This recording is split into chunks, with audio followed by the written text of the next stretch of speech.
Netzarim corridor খুলে দেয় প্রাণ ফিরেছে গাজার উত্তরাঞ্চলে। ইসরায়েলি বাহিনী এলাকাটি ছেড়ে চলে যেতেই নেমেছে ফিলিস্তিনিদের আনাগোনা, যে পথ ধরে বাড়ি ফিরছে মধ্য দক্ষিণের মানুষজন। তবে দখলদার বাহিনী করিডোরটি ছেড়ে দিলেও রেখে গেছে ধ্বংসের ছাপ।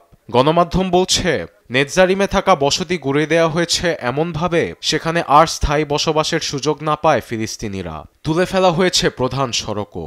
আল জাজিরায় জানা গেছে, সেনা প্রত্যাহারের শেষ রাতে অনেক নথি ও গুরুত্বপূর্ণ স্থাপনায় আগুন ধরিয়ে দেয় সেনারা।